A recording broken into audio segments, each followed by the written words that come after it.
The latest update in the most affected areas is that the government now has intensified its operations aimed at restoring power, communications, and providing the most immediate needs of those who are in the path of the typhoon, especially in the affected areas. This includes providing the food, medicines, potable water, building materials, as well as blankets and other things needed for immediate use.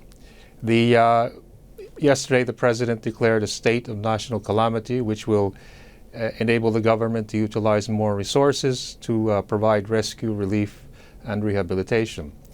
At the same time, lots of efforts are being made to get to the population, which is actually in the outlying areas beyond the most affected place, which is in Tacloban City. And some of the problems being encountered are collapsed infrastructure, impassable roads, and these are slowing down a lot of the rescue operations. And Ambassador, we know that thousands, if not hundreds of thousands of people in the affected areas have had no food or water whatsoever since the storm first passed. When can they expect help? Well, the government, as well as the other governments who have offered aid and assistance, are working as fast as they can.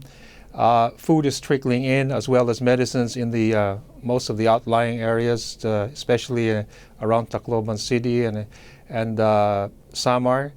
But as I mentioned earlier, lots of the difficulties are arising from reaching the population in some parts because of the impassable roads and collapsed infrastructure. At the same time, in Tacloban City, the airport is open, but it does have a relatively short runway, and not many of the bigger planes carrying the supplies which are needed can land there. So what they're utilizing are smaller aircraft, which naturally can accommodate only a much smaller amount of needed relief supplies. But as you say, food, in your own words, is just trickling in. So can you understand why people are getting increasingly frustrated and scared by the lack of help so far? Can you put yourself in their shoes? Of course, we understand completely. That's why the government is working triple overtime at this stage, trying to expedite the delivery of the necessary foods and medicines. And as I said, this is especially true in the case of the places out in the provincial areas, in the outlying areas, and also in some of the islands. Okay. So when do you think they will have food, water and shelter? Tomorrow? The day after? Well, the government is trying to get it to them as soon as possible. And when would that be, do you think? Are you working on a time frame at all? They are working as fast as they can.